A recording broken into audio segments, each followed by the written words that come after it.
How to survive in Korea. Weddings. Step 0. Attire. As a guest, dress formal to business casual. Avoid wearing all white, shorts or going topless. Step 1. Arrival time. Arrive 30 minutes prior to the wedding ceremony. Too many cars, too many halls, too many people. There are many twists and turns. Take pictures and shake hands. And write your name vertically, not horizontally, in the guest book. Step 2. Or, shibor. 50,000 won, 100,000 won, 150,000 won. Cash gifts are given in these units. Decide on the amount based on your relationship. Write your name vertically on the envelope. Step 3. Wedding etiquette. Fill up the front row.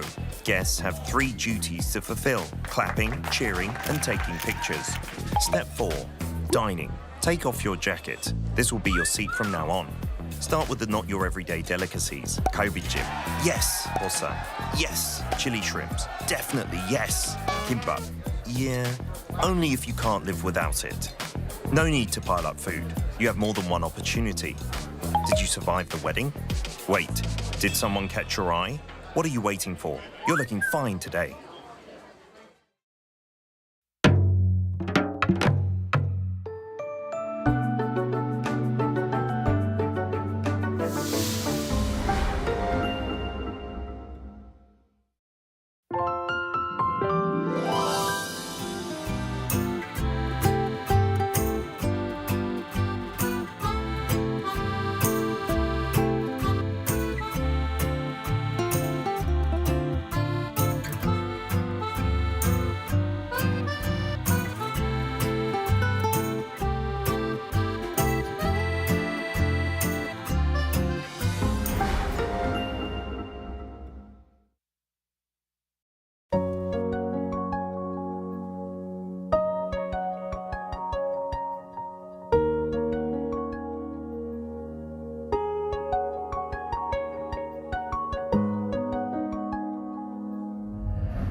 Held its first debate over the weekend. The economy is expected to expand 2.5% this year. Boosting Korea's ties with its global partners on the sidelines of the status UN summit. A massive drone attack on Ukraine overnight on Monday and Tuesday.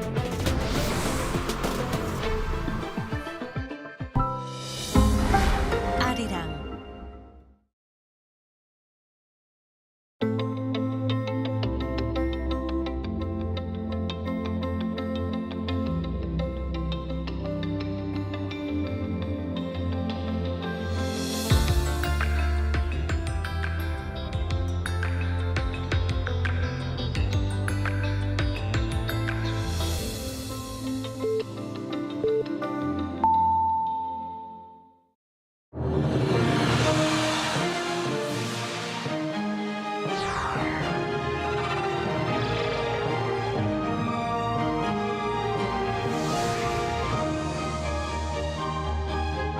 Hello and welcome to our morning edition of Arirang News. We begin with these stories making the headlines at this hour.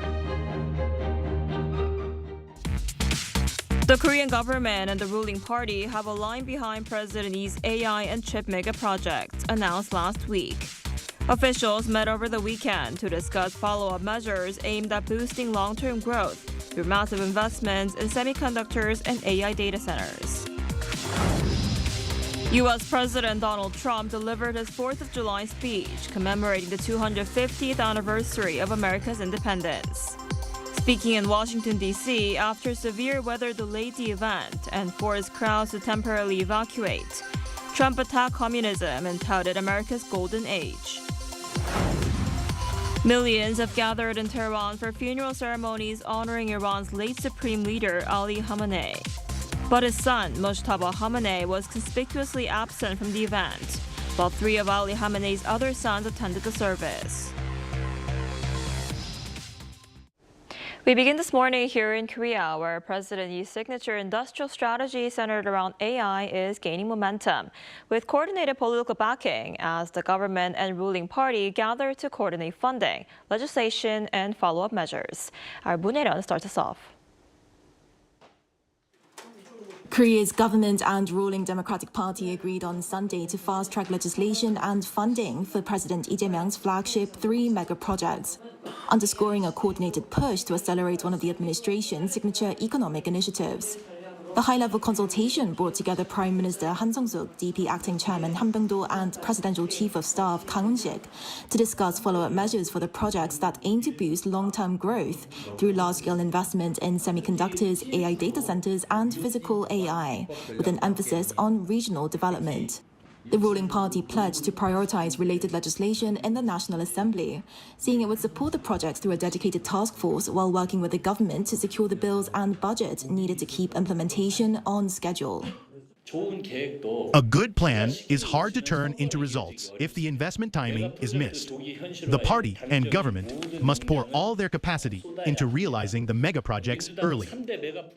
During the meeting, Kang also unveiled plans for a new future response fund, which will use extra tax revenue from the semiconductor boom to help finance the mega projects and support housing, jobs, and startups for Koreans in their 20s and 30s. The government also pledged full support for the AI data centers on power, land, and permitting, including plans to expand power infrastructure and secure a stable water supply for the semiconductor plants and data centers. Prime Minister Han, attending her first such meeting since taking office, called the projects a turning point for the economy. Just as highways and high-speed networks once drove our economy's rapid growth, this can open a new era of growth for Korea. The agreement came ahead of President Lee's review of the projects with senior government officials and executives from Samsung Electronics and SK Hynix, focused on assessing implementation and ways to accelerate the initiative. Moon Hae-ryun, Arirang News. Over in the United States, President Donald Trump used his 4th of July address marking the 250th anniversary of American independence to celebrate U.S. military achievements, warn against communism, and promote what he called a new American golden age. Our Lee Seung-jae reports. President Donald Trump marked the 4th of July with a speech celebrating the 250th anniversary of American independence, honoring military veterans while declaring that the United States is entering a new golden age. Speaking in Washington, D.C. on Saturday after severe weather delayed festivities and forced a temporary evacuation of the National Mall, Trump delivered a speech blending patriotism, history, and politics. The president paid tribute to veterans from conflicts ranging from the American Civil War to the Vietnam War and World War II. Among those recognized was William Harvey Carney, a former slave who became the first Black American to receive the Medal of Honor. While highlighting historic American military victories, Trump also pointed to recent U.S. military operations under his administration, citing actions involving Iran and Venezuela. He compared this year's strikes against Iranian naval forces to the U.S. victory over Spain at the Battle of Manila Bay. Trump also renewed his criticism of communism, warning against what he described as its growing influence in the United States. The remarks were widely viewed as carrying political implications ahead of the November midterm elections. And all these talks from the communists, they haven't got a chance. Not even a chance. We don't want communists in our country. The president again promoted the proposed Save America Act, which would require proof of citizenship and voter identification for federal elections, arguing the measure would help prevent election fraud. The legislation currently lacks sufficient support to pass Congress. Trump concluded his address by paying tribute to astronauts, police officers, and farmers, saying the nation's 250th birthday marks not an endpoint, but the beginning of what he called America's next great era. Lee Seung-jae, Arirang News. Over in Iran, funeral prayers for the country's late Supreme Leader Ali Khamenei were held in Tehran on Sunday, drawing millions of mourners and senior government officials. But his son and successor, Mojtaba Khamenei, was notably absent from the ceremony. Our Chung Il-im has more. Millions of mourners have gathered in Tehran for funeral ceremonies honoring Iran's late Supreme Leader Ali Khamenei and members of his family. Funeral prayers were held Sunday with senior political and military officials in attendance.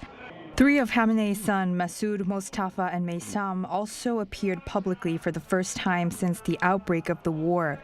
However, his other son, Iran's new supreme leader, Mojtaba Khamenei, was absent, having not been seen in public since being appointed in early March. Reports have suggested that he may have been wounded in the February U.S.-Israeli airstrike that killed his father, although Iranian authorities have not publicly confirmed those claims. His continued absence also comes amid security concerns that Israel could target Iran's new leadership.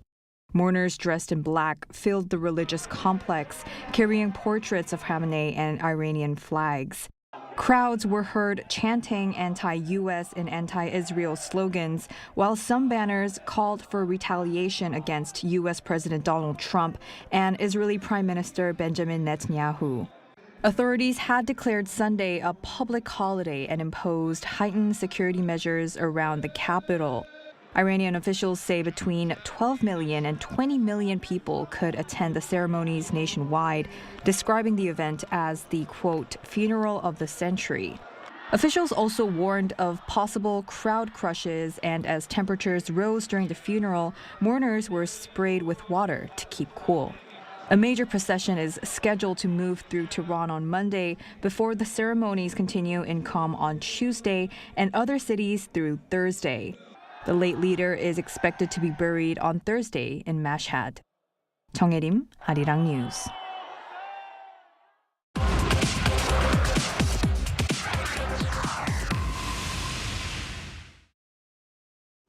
As international efforts continue to support Venezuela by sending aid, medical supplies, and paramedics following the devastating earthquakes, one organization here in Korea is also stepping up. We're joined today by Ms. Baek Sun-jip, Director of Global Programs at Chorogusan for Children, a child welfare organization in Korea. Thanks for coming on today. So, I understand your organization is carrying out emergency relief operations in Venezuela's Caracas and La Guaira. How serious is the situation on the ground there? The situation is extremely serious. On June 24th, two powerful earthquakes measuring magnitude 7.2 and 7.5 struck just 30 seconds apart near Caracas. They caused widespread damage across Caracas, La Guaira, and the surrounding areas. More than 700 aftershocks have continued, making rescue operations extremely difficult. As of July 5th, over 2,900 people have died, more than 16,000 have been injured, and tens of thousands have been displaced. Many hospitals have been damaged, the international airport remains closed, and the healthcare system is under severe pressure. As a result, many people are struggling to get the medical care they urgently need. Right, it does sound very serious. What challenges have you been facing in coordinating with local partner organizations in Venezuela? Right after the earthquake hit, Chorogusan for Children began working closely with our global and the local partners to assess the situation and coordinate a joint humanitarian response. One of the biggest challenges is that the situation on the ground is changing rapidly. The needs of affected communities continue to evolve, so getting timely and accurate information is essential. The 13-hour time difference between Korea and Venezuela also makes real-time communication more challenging. But despite that, we stay in close contact with our local partners to monitor the situation, coordinate our response, and ensure children and family get the support they need as quickly as possible. I see. And what types of aid would you say is the most urgently needed right now? And how does your organization plan to expand its relief efforts? Right now, protecting children is one of the most urgent priorities. After a major disaster, many children become separate from their parents or caregivers, while child protection systems are often disrupted. Around 680,000 children now need emergency support.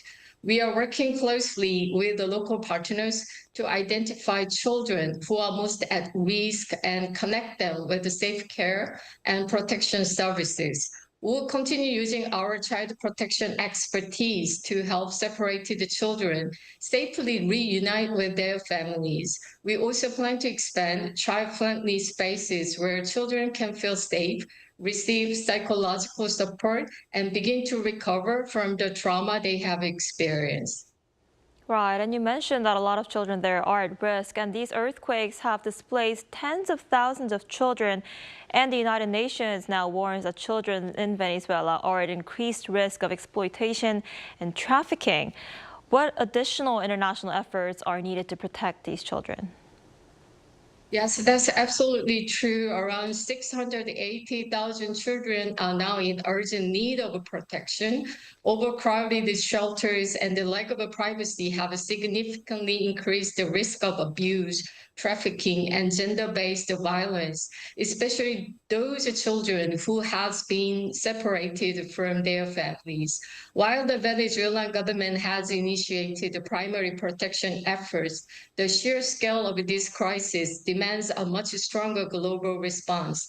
On the ground, we must immediately scale up protection by deploying more trained professionals to quickly identify separated children and secure safe spaces with the local agencies.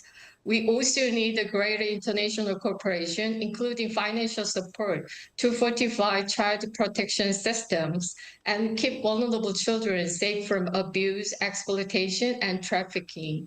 We urgently ask the international community to stand with the children of Venezuela and protect their future.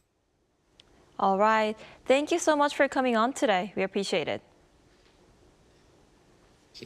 Thank you.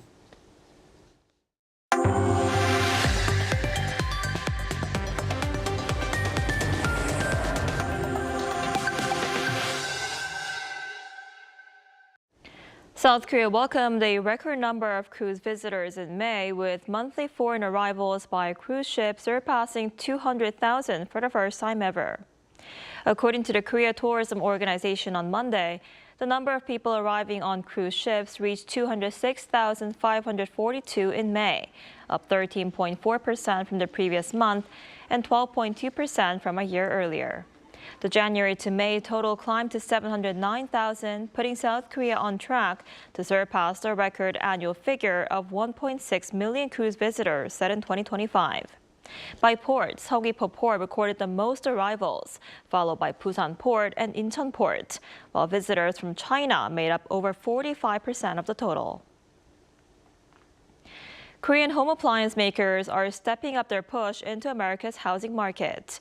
With strong brand recognition among U.S. consumers, they're now looking deeper into luxury residential projects. Our Kim So-young reports. A long line forms early in the morning outside a $50 million luxury home near Orlando, Florida. Worth about 22 billion Korean won, the house is the new American home, one of the most prestigious show homes in the United States, designed to showcase the latest trends in the luxury housing market. Korean company LG helped outfit the home with around 80 products. The fact that the millionaire homeowner, also the founder of a tech company, personally chose a Korean home appliance brand shows how firmly Korean companies are positioning themselves in America's high-end housing market. For the kitchen, but also the air conditioning, also the televisions, all the things that are required to make this house. It was easy choice to bring LG in. But the competition is intensifying. Chinese appliance maker Haier remains a powerful legacy player in the United States. Another Chinese company, Midea Group, first grew by making products for other brands, then expanded into designing them as well, while building up its own name. In response, Korean companies are moving faster into the sector, including AI-based appliance control systems designed for property managers and builders. By offering everything as a package, we can make more customized proposals for customers. We believe this can deliver an even higher level of customer experience. Korean companies are aiming to cement their place as one of the top 3 players in America's luxury home appliance market by the end of the year. Kim So-young, Arirang News.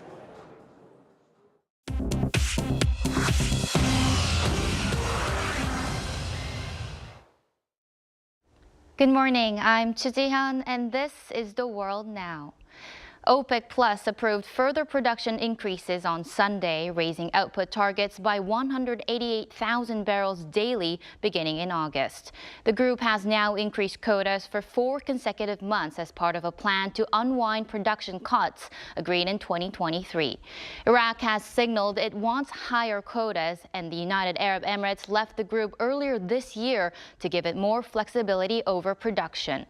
Meanwhile, oil prices have fallen to $72 per barrel, down from peaks above $120 as tanker traffic has resumed in the Strait of Hormuz. Lower demand from China and a coordinated global strategic reserve releases have also contributed to lower prices.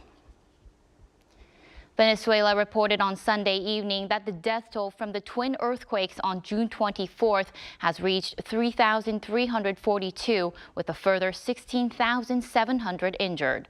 According to official figures, more than 16,000 people are homeless. An unofficial count lists 41,000 people as missing. The government has deployed nearly 30,000 officials alongside 3,281 international rescue workers. The United Nations and other organizations warned the final death toll could exceed 10,000 given the scale of the disaster. Heavy rains have killed 5 people across northern China. Chinese state media reported on Sunday that 2 people died in a flash flood in Inner Mongolia while herding cattle on Saturday evening, and 3 others died in Liaoning Province's Puzun City after a rainstorm dropped nearly 33 centimeters of rain in one area. Meanwhile, tropical storm Isaac hit Vietnam's Quang Ninh province with winds of 101 kilometers per hour before moving inland into southern China's Guangxi province.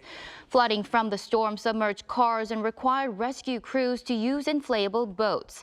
Local residents said the flooding was the most severe in two decades.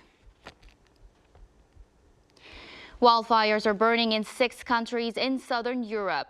One fire in Portugal has burned 12,000 hectares since Thursday, with more than 1,200 firefighters and 15 aircraft deployed to fight it. A fire near Girona in Spain has forced nearly 50,000 residents to evacuate. And Greece has reported major fires west of Athens and near Thessaloniki in southern France. A fire in the Pyrenees has an 18-kilometer front line, with France mobilizing 750 firefighters and 9 water-bombing aircraft. Authorities there said the fire could affect Monday's Tour de France 3rd stage.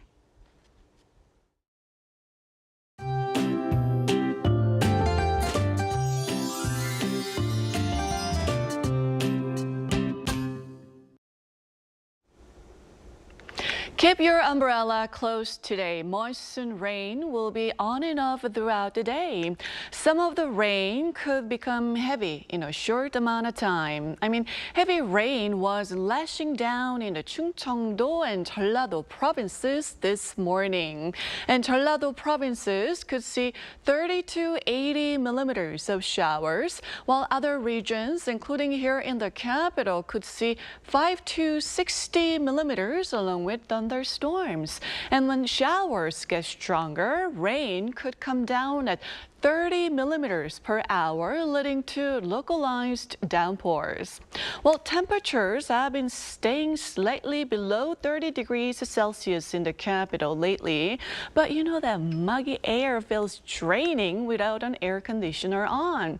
And a similar pattern is expected today. And this afternoon, Seoul will be getting up to 28 degrees Celsius, Daejeon at 29 degrees, Daegu and Gyeongju will be warmer at 32 degrees Celsius. Then the rainy spell will continue through Wednesday in southern regions and by Thursday across central Korea. But conditions will stay muggy and mostly cloudy this week, so please take well care.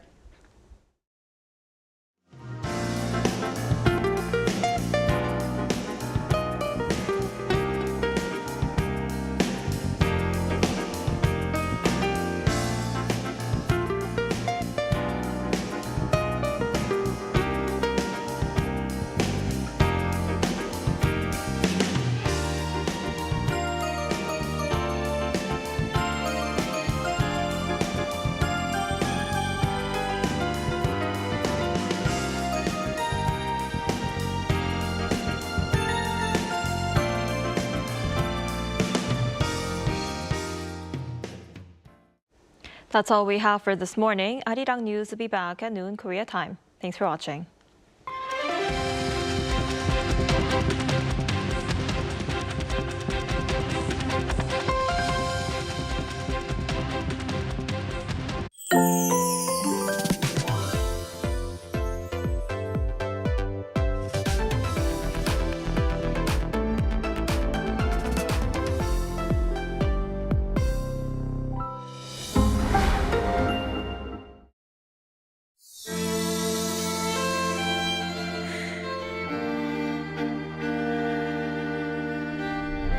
Countless people, their garments in order, move forward in line.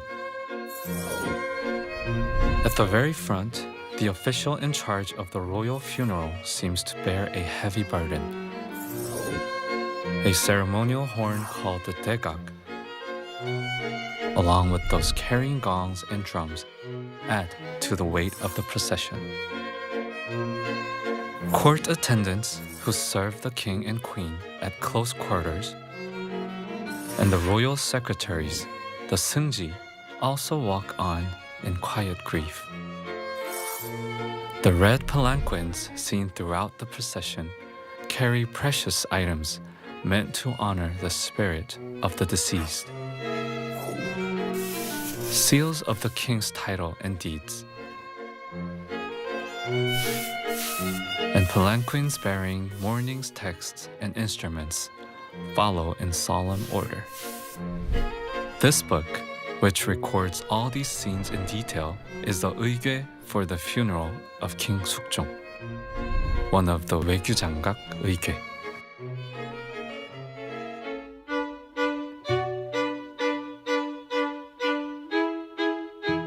Containing the entire process from the king's passing to the enshrinement of his spirit tablet, this is so-called 의궤 for royal perusal, a volume once seen by the king himself. After major state events, Joseon left detailed comprehensive reports, from preparations and protocols to the people involved and the budget, guiding future generations to follow precedent. However, in 1866, these precious records were taken by French forces and had to leave their homeland. In 2011, after 145 years, the 외교장각 의궤 returned from France. Now, in the King's Archive of the National Museum of Korea, they bear witness to Joseon's rigorous record-keeping and artistic dignity. Having found their rightful place after great hardship, these royal records are no longer a frozen past, but a living legacy we must carry into the future.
to bring a new type of news show. New insights, new styles, and new topics every day. We are News Generation. Bringing news just for you. It's Monday, June 6th here in Seoul. I'm Lee Soo-jin, and this is News Generation. Joining us today is Melissa. Good to be here. Good to have you. I'm so cute with us. Happy Monday. Happy Monday. And both are here to speak on behalf of people in their 20s and 30s.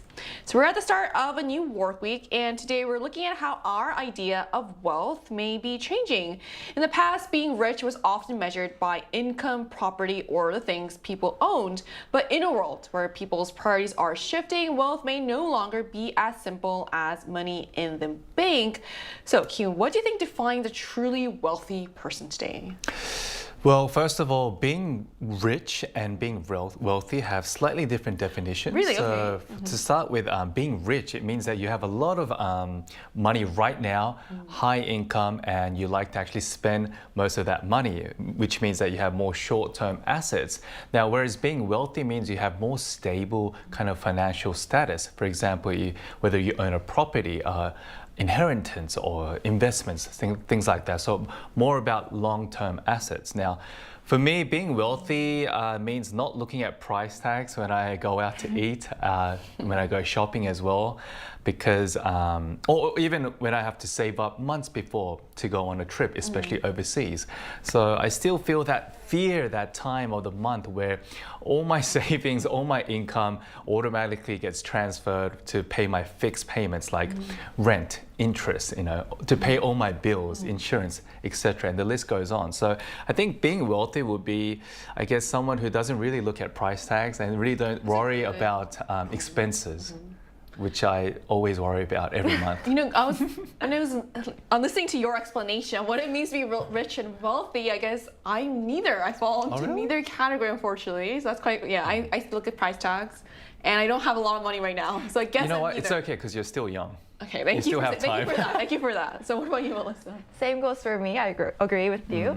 And I feel like as I get older, I feel like being wealthy isn't about how much money you have. I think it's someone who is fulfilled on the inside. You can have a massive friend group and still feel lonely, or have tons of money and still feel empty. I don't think we can determine whether someone's wealthy or not just by looking at how flashy they are on the outside or how much they can flex. It's about having a solid inner core, being emotionally and mentally healthy. Ultimately, I think it's someone who is confident and courageous enough to actively choose the life they want to live. I like your definition of wealthy. This is something I feel like I can work towards, hopefully. So financial wealth certainly matters, but it seems many people believe that peace of mind and the freedom to live life on your own terms are just as valuable. So we'll explore this more in just a moment, but first, let's take a look at the screen.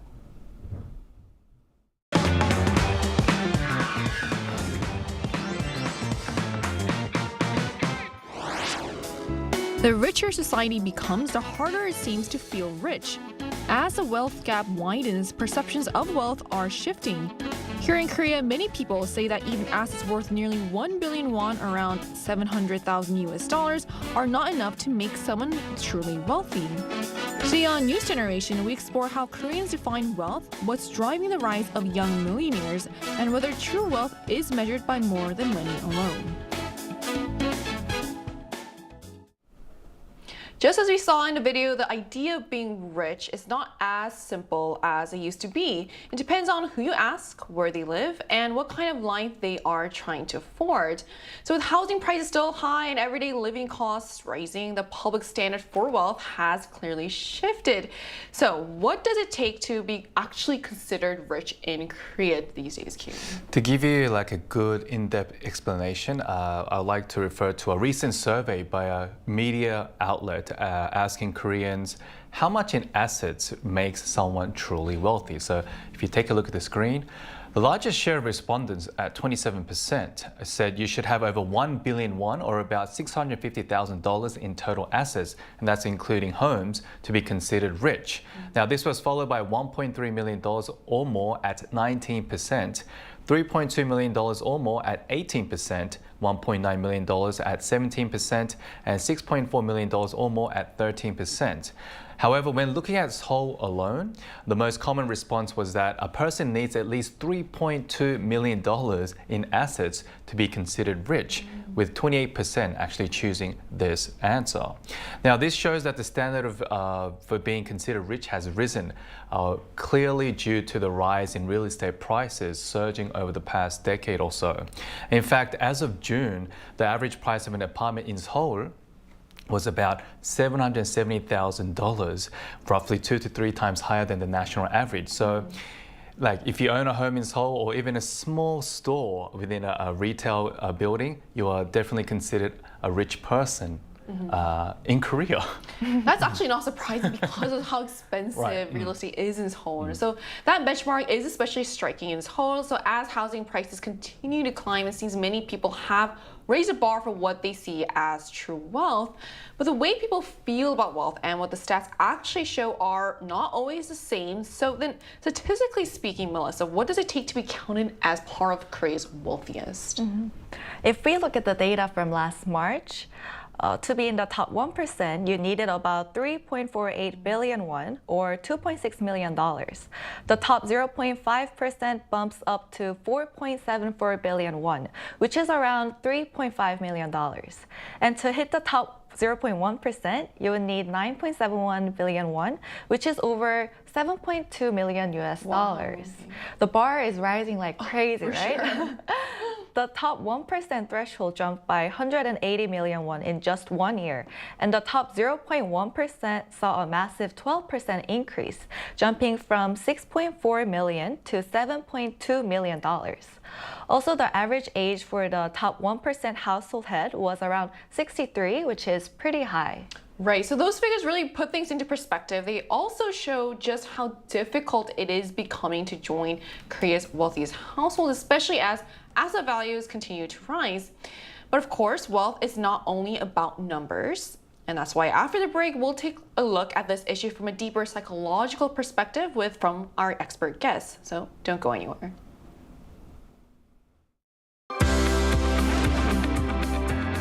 NewsGen wants to hear from you. Go to YouTube and search out channel Arirang News. Click Posts and cast your vote in the poll. Make a new type of news with us.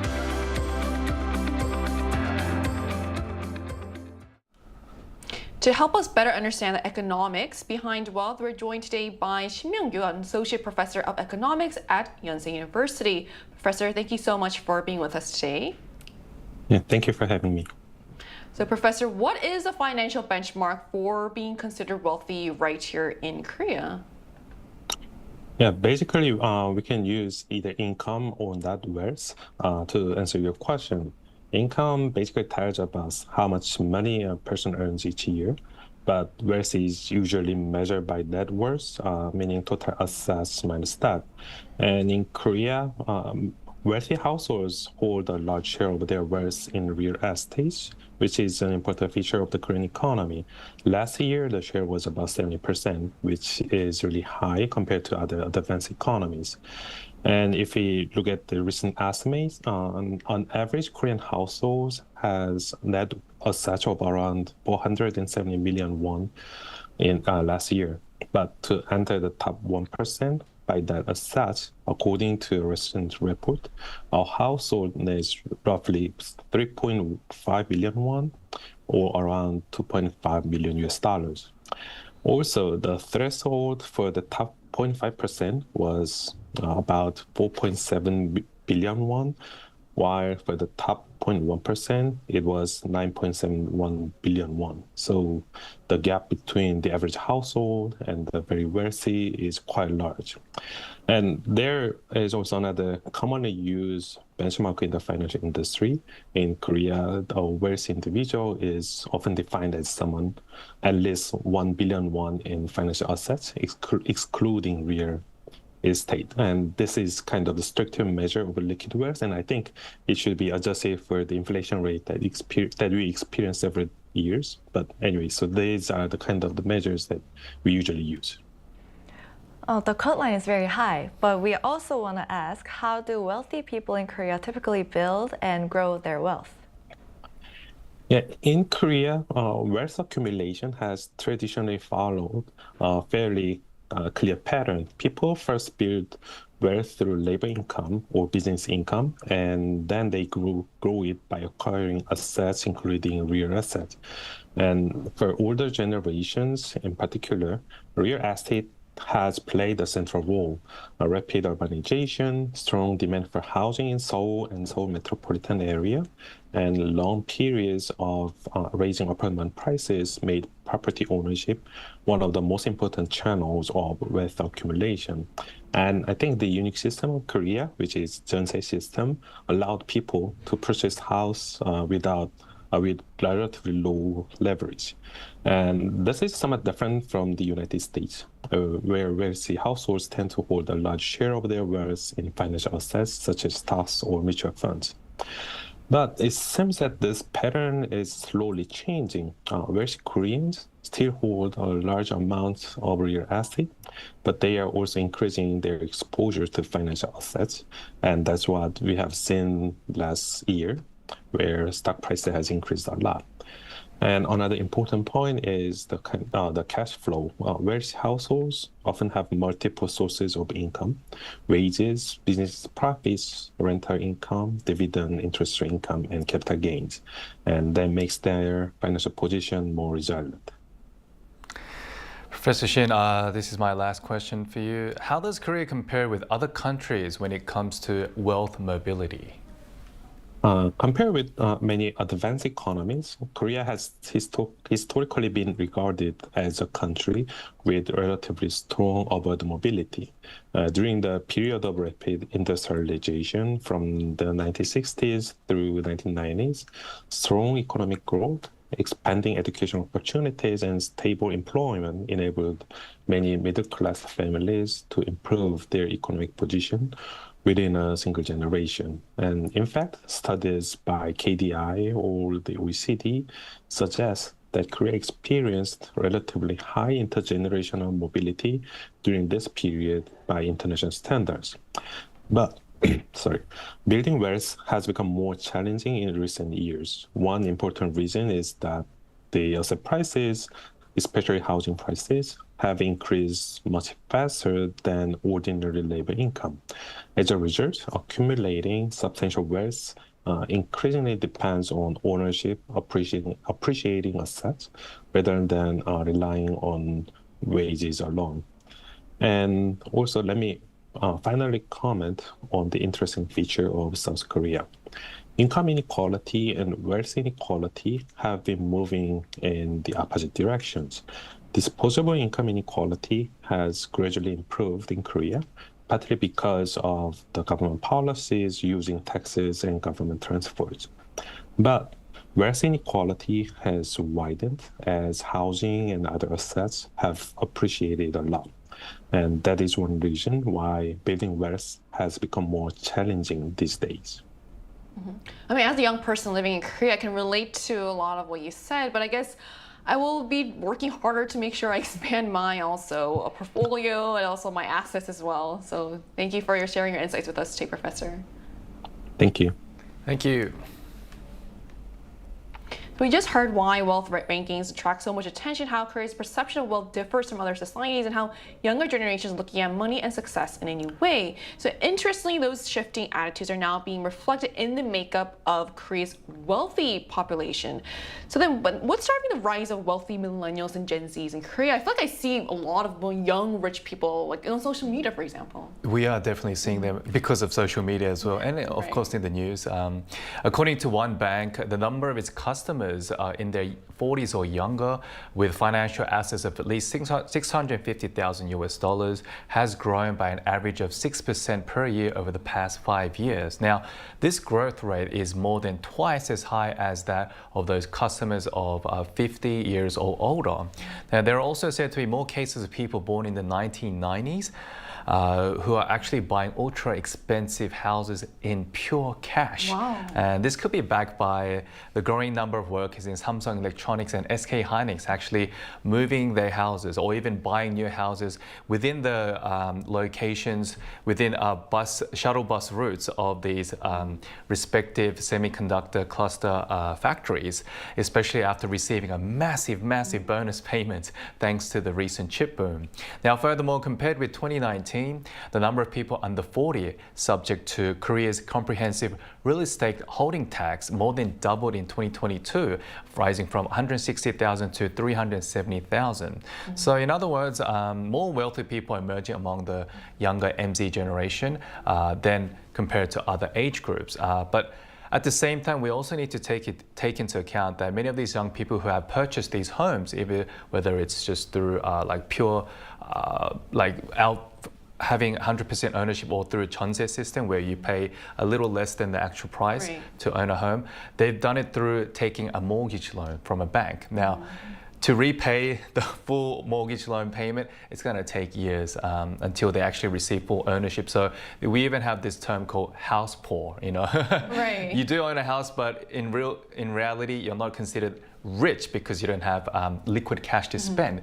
But you have high assets, but not much liquid cash to spend on a daily basis. So, I mean, there is a big contrast into who is considered really rich or really wealthy. And there's a lot of fun terms. There's also 영끌, where you're putting all your soul, everything of your life into just buying that house. Just a single house. Because it's so expensive, right? So it's remarkable that younger wealthy Koreans are not only growing in number, but also building wealth much faster than previous generations, but it's hard. But perhaps even more interesting is how they are doing it. So how are wealthy millennials and Gen Zs building and managing their wealth? Apparently, 7 out of 10 millennials and Gen Zs are entirely self-made. Isn't that crazy, right? They aren't just relying on one paycheck. There are just so many ways to make money these days. For example, myself, I have 3 jobs. I'm 엔잡러. It's a huge trend in Korea, You are right? one of those wealthy Gen Zs we have. I want to be one. But I think it's because I want a stable job, but at the same time, I want to work for a company that I can pursue my own interest and also work in areas where I can constantly learn and build my portfolio. It's a huge shift from previous generations where my dad used to work for one same company for the past 30 years, but us MZs think about job hopping every 2 years or so just to boost our market value and challenge ourselves. Other than jobs, rental income, interest, and dividends are also our income streams. Compared to the old rich who focus heavily on traditional real estate, we prefer financial assets like stocks, where you can see returns instantly and the market moves a lot faster. MZs are also super active in alternative investments like gold, fine art, premium liquors, and crypto. These days, ways people manage their wealth is definitely diversifying, and people are getting very creative with it. Right, so younger wealthy Koreans are taking a more diversified approach, and they are relying on multiple income streams and looking beyond traditional real estate, like of course you, Melissa.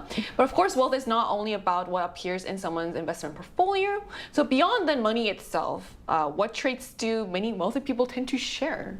So according to a survey conducted in the US, one thing that wealthy people value the most is time, which kind of makes sense because they already have money. So they obviously value time more than money. But in the same survey, people with, I guess, less income or wealth place greater value in, obviously, money over time. Moreover, wealthy people also showed a stronger tendency to feel satisfied with their current situation rather than looking back at the past and thinking about what they could have done, what they should have done, or even looking into the future, thinking about what more they can do. So they're very happy with where they are right now. Finally, unlike the responses from less wealthy people, they did not particularly wish they had more friends or spend more time to study and to become, I guess, more intelligent. So basically it means that they're very happy and satisfied with where they are right now, what they are, and even who they are. So instead of like thinking too far ahead, they're just content with the current situation. And I guess they're living in the moment, I Yep. guess. So that is quite fascinating. So it suggests that for many wealthy people, time, freedom, and peace of mind become more valuable than simply earning more money. And that mindset may also shape how they present themselves to others. So is it true that wealthy people actually avoid showing off their wealth? I know quiet luxury was a big trend as well. So. They definitely do, and I feel like staying low-key like that is the real flex. In one study, only 11% of wealthy people said they wanted validation from others about their wealth, while the rest said they prefer people not knowing that they're rich. In fact, 81% of the wealthy participants of the survey said they introduced themselves as middle class to others. I guess staying humble. So it suggests that real wealth may come with less need to prove anything to others. And that brings us to perhaps the biggest question of today's discussion. So beyond money itself, what do you think makes someone truly rich, Kyun? Oh, it's a tough question, but I think, being rich can take different forms. Other than just beyond having just lots of money, looking at the quality of one's life and how rich of a life they're living is very important. For example, having people you love and being loved by people you love at the same time. Having time to enjoy life outside work and also doing work that you truly, truly love and has a lot of meaning to your life. And of course, most of all, being happy and satisfied with what you're doing right now and cherishing the current state with a grateful heart, I think kind of has more greater emphasis and significance and meaning over exactly how much money you have in your bank right now. I mean, it could be one way of actually being happy, having lots of money. It can be a source of happiness because it gets you to do things or, It's instant gratification. Exactly. Yeah. It gives you like instant happiness as well. But if you look deeper and deeper inside, you see a lot of wealthy people, rich people who don't seem too happy. So I think it's like when people become rich, they're like, oh, I wish I had more time. People who are less rich say, oh, I wish I had more money because they have more time. So in the end, everything just kind of balances out. So if you find that kind of middle ground where you have just enough money to keep afloat, and at the same time have time to really enjoy life by meeting your loved ones, your true friends, and to really enjoy what you truly enjoy outside work is, I think, a bit more important than exactly how much money you have right now in your bank. Right, no, I agree, because I feel like it seems like such a cliche thing to say money can't buy happiness, but I feel like once you reach a certain amount of money, it's the same. And it's really the people around you, the people who you have around you, and the memories you make within that actually kind of make you happy. You can't buy friends with money. It is true. True friends, you can't, yeah. So what are your thoughts on this? For me, I think it's about having that yo-yo. Having that peace of mind. It's about being able to truly look inside yourself, knowing who you are, and genuinely knowing how to enjoy your life. I mean, you only live once, right? YOLO. Making the best out of the life you're given and living it to the fullest. I feel like that's what makes someone truly rich. Right. So it seems that while money can certainly provide comfort, real wealth may ultimately come down to freedom, purpose, and peace of mind. So before we wrap up, let's finish with a fun hypothetical. So if you suddenly had 10 billion Korean won, or about $7 million US, what would you do with this? Kyun, do you want to go first? First of all, I don't think I will be here right now. I'll be somewhere else. I'll be definitely traveling around the world because I love traveling and having that thought of not thinking about my budget and of course the time as well. That's a good one, right? And just being very free with what I'm doing because you get to meet new people, experience new culture, and of course enjoy the local foods because I'm a huge foodie as well. So having that time, freedom, and of course the money. If I had that money, I'll definitely travel all around the world until the money runs out. And once all the money runs out, I'll probably come back and start working again. That's a good way. Traveling really does expand your It does, worldview, yeah. though, so I like that as well. So what about you, Melissa? I think I would give around 100 million won to 30 of my closest friends. 30? Oh, that's very generous of you. Yeah, want to be one of my closest friends. I thought I was part of the 30 friends already. Okay. You're in the wait list. Oh, wait. And I would tell them to take a break from their work because I want to buy a yacht and travel the world before I turn 30 next year. Oh, so I was gonna actually be like, wow, that's so nice of you to give away that money. But I guess you have a plan of I have a wanting big to, picture.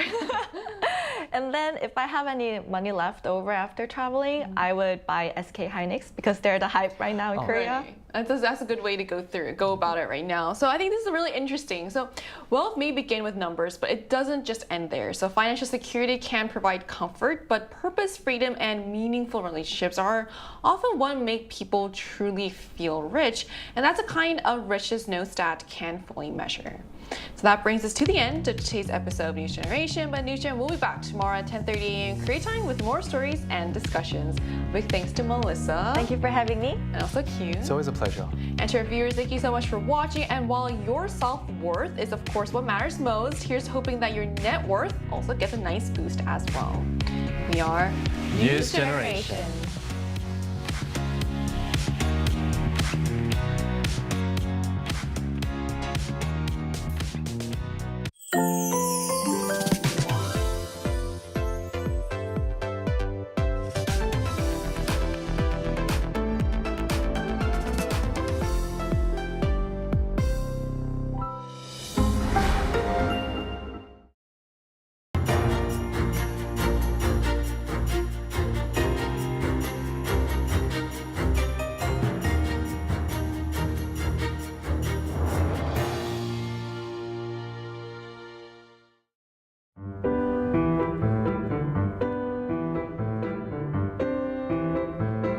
우선 저희 누나가 발레를 하다 보니까 자연스럽게 누나 발레 학원에 따라가서 누나가 하는 모습을 보니까 저도 하고 싶다고 생각이 조금 들어서 발레 음악에 맞춰서 아무 춤이나 추다 보니까 그냥 그 음악에 맞춰서 제가 몸을 움직이는 게 재밌다고 느껴졌었는지 발레를 계속 하고 있더라고요.